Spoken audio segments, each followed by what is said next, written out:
Welcome, everyone. This is Tyler Jackson, black belt here at One Nation Jiu Jitsu and SubCulture. We're back here. I'm here with the man, Jeovany Ortiz. my man. Ready to do this again, man. Yes, sir. Yeah, we're going to do this breakdown of episode 3. So we're going to have Diallo Braithewaite from the lab. At the lab?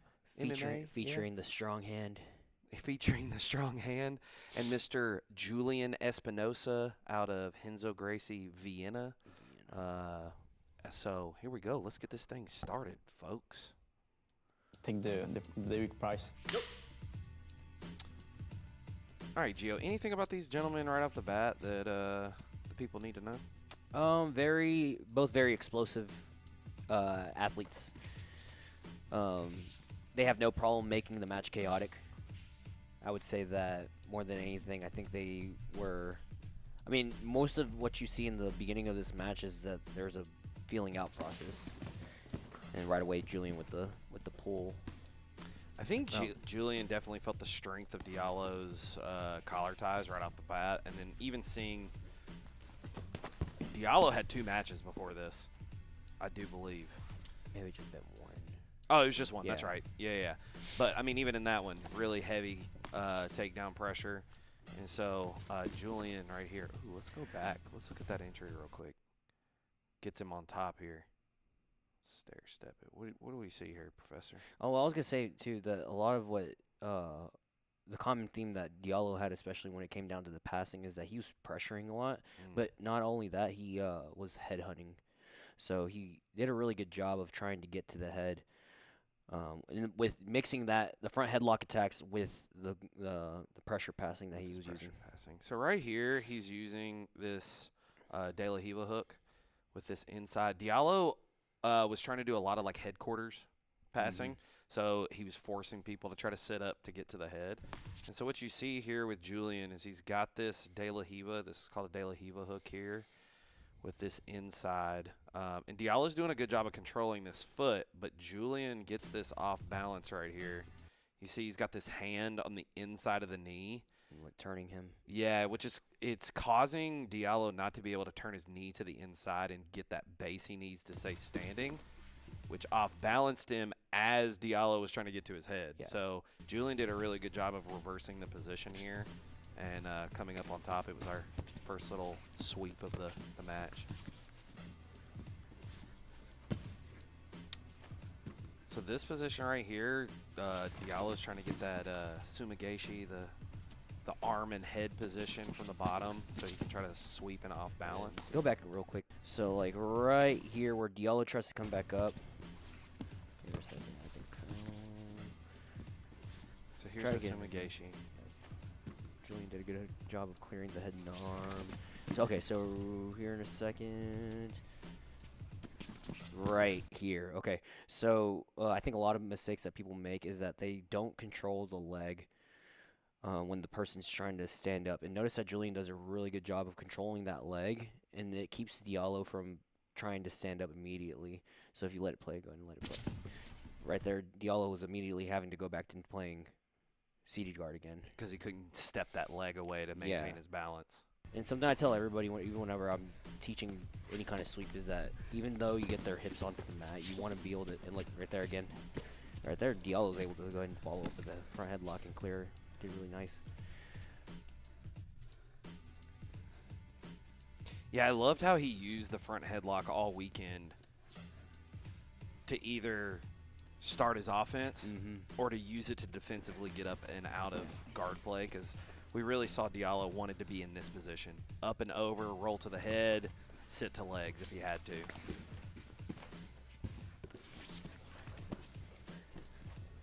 Diallo wasn't afraid right here to play this leg game with Julian. This match actually goes for a pretty extended amount of time, so we're going to keep letting this run as we talk, but this match was a constant top to bottom switching game where it's Julian trying to attack the legs, Diallo's going for the head or the arm, Julian comes on top, starts to work passing, Diallo gets to his head or wrestles up. Right here, he had a nice little entry into the leg exchange.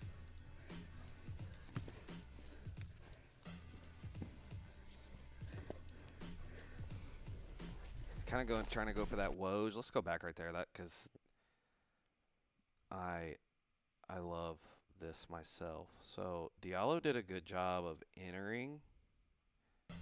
So he has that little false reap right here. Mm-hmm. It's going inside of Julian's right leg. His arm here is cupping that far leg. This is an entry that I love to play with. One thing I saw from Julian was he didn't mind letting people in on his leg this weekend. He's so defensively sound that he's willing to let his leg in for a minute to then get his own attack. Yeah. And that's what we see here is Diallo sets him down into this inside saddle 411, whatever your gym likes to call it, position. We call it ground zero. He's already hunting for Diallo's leg. And so here he gets his legs it's almost a honey stick. Yeah. He's almost got this honey stick going where he's got Diallo's left leg. Even though his right leg, Julian, is in danger, Diallo's left leg is now stuck, and he's pulled the right leg up in here, which has Diallo pretty pinned. And then he's going to attack this Woj lock. But Diallo does a good job of getting his hips up here. And, I mean, that could have been a finish easily from Julian, but Diallo kind of ate it and got out of there.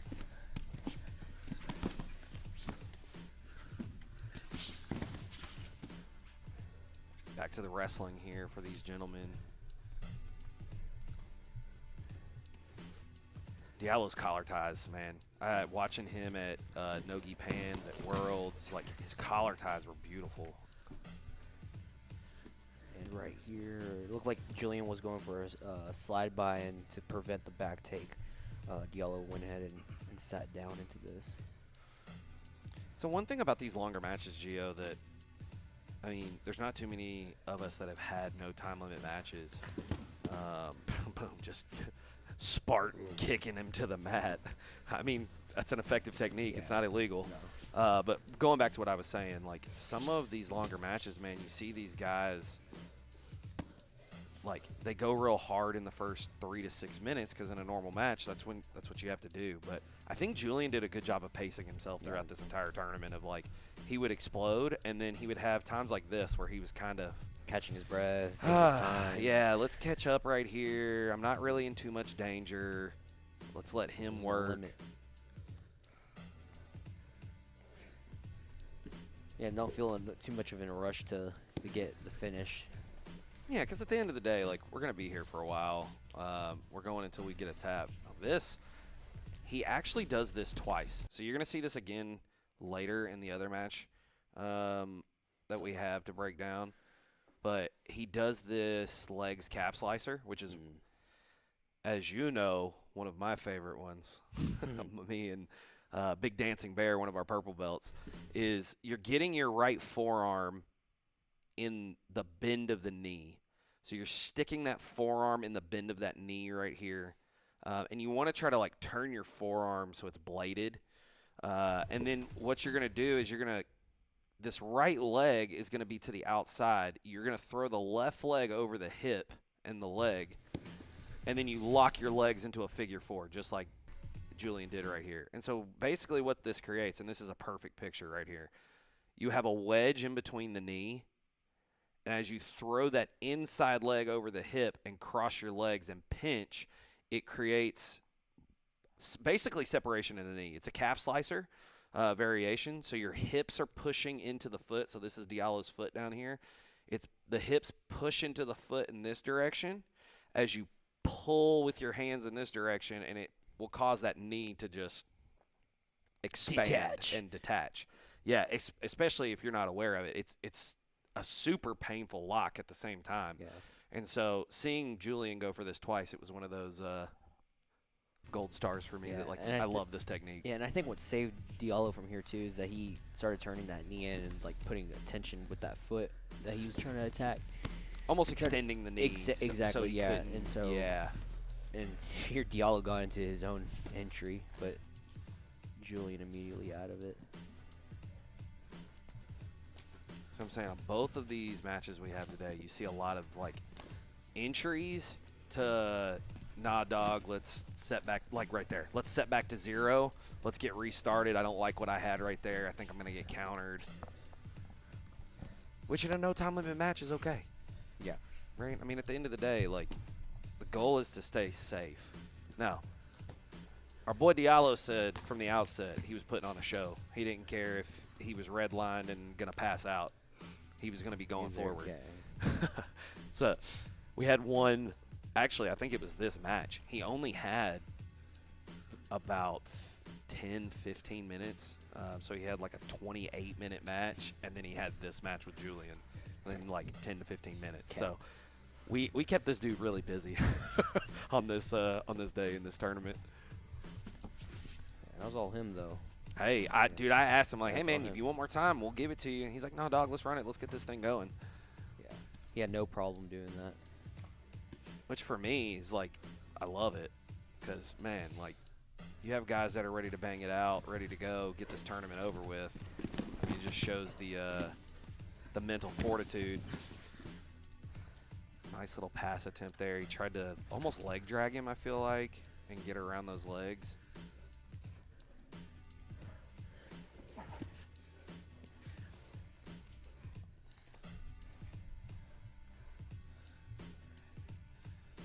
Close guard. We didn't see a lot of close guard. Which you don't see a ton of close guard in no-gi unless they're jumping into close guard. I think this is the portion of the match when I first watched it. Like, you could tell both gentlemen are like, it's in that 6-7 minute mark. Like, let's take a breather for a second. Yep. Let's catch our breath. Julian trying to hit this, get his hips out here to try to go for this arm bar. And then right into the K guard. Yep.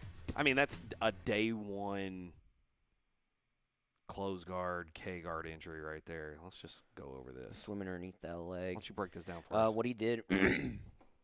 So a lot of what he has to make sure he does is get underneath that far side leg, getting underneath it before he unlocks the legs. Because a guy like Diallo, if you just open up your legs and you don't have any kind of connection at all, he's just going to pop up immediately. So Julian did a really good job of getting that leg light, or getting his base light on that side, on that right side, to swim underneath it.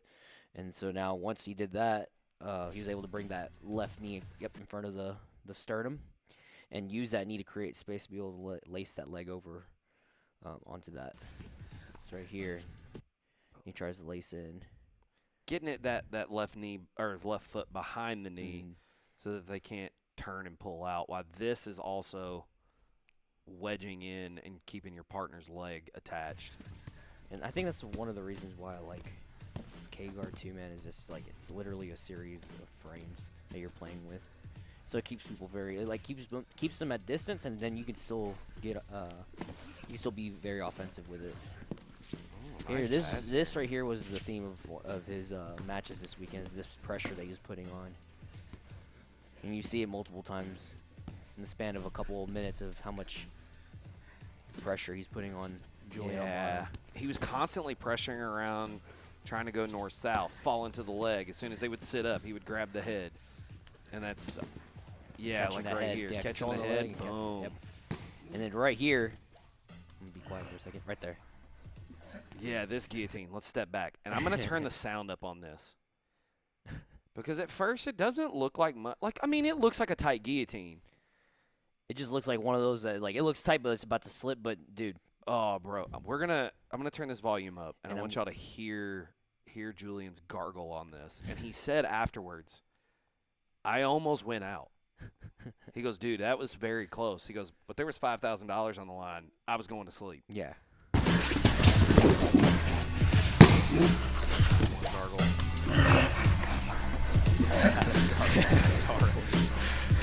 And you see his face afterwards. He kind of had to, he kind of had to catch his breath there. But Diallo didn't let him. So you see, as soon as he was out of that And choke, he followed up immediately, pressing him off the chest. And you see Julian's face, and then he just, again, hooks the leg, Spartan kicks him to the floor, and comes on top. Dude, and it's so demoralizing to get choked like that. Like, every time I get choked like that in the training room, it takes me a second. Like, my bearing. I had one Yeah. yesterday. I mean, here's the thing, man. I've never been in an MMA fight, never been stunned. But if I were to guess, getting choked like that and like fighting out of it and almost feeling like you're gonna pass out, and then miraculously you get out. I'm wondering. I just wonder if it's similar to that. Your blood's starting to flow back to your brain. You know. I mean, you can still see it right here. Yeah. Like, Julian's face is still like he's stunned. He's tired. Yeah. It's been 8 minutes. He's tired. He's about to get his back taken. He just almost got choked.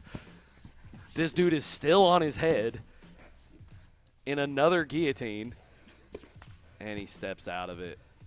But this is where, right after this, you can see Julian starts to step the pace up. He finally starts to get in on his leg attacks, which is really what I think was the theme of Julian all weekend. Was he would tire guys down and then jump into those legs. Let's break out that entry. So he starts by dragging the leg across the hip, which I think in turn makes him think he's going to start to attack that leg, like fall to the other side, and Julian picks it up and steps across and is in this, I think it's another Woj attempt.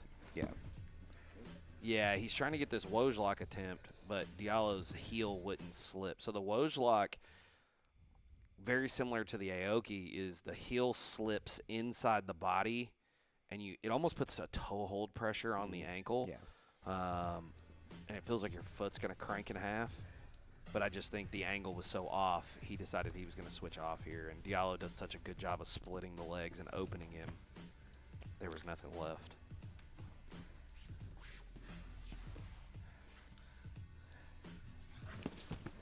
Back on the head. This is classic Lloyd Irvin style, man. Like, Diallo trains with the Lloyd guys here and there is what he told me. And, like, he's also an MMA fighter. Another fun fact about these guys, Diallo just got silver at Worlds at brown lightweight. Yep. Julian just got silver at Worlds at black belt lightweight. And so, but Julian, I mean, he was one match from the Grand Slam. He won Euros, he won Pans at the black belt level at lightweight, and just ran into Kolabate, the phenom that is Kolabate in the final. But both of these gentlemen have very high accolades. Diallo does MMA as well. And then Julian's originally from Costa Rica? I believe so, yeah. But has moved and opened a gym in Vienna, Austria. Which was like a really cool thing about having him here is like we have our international guy. And not just any international guy, but one of the highest ranked lightweights in the world. I think he got number 2 overall this year for IBJJF and Nogi. And so, man, it was so cool to have him, and such a awesome dude too, man.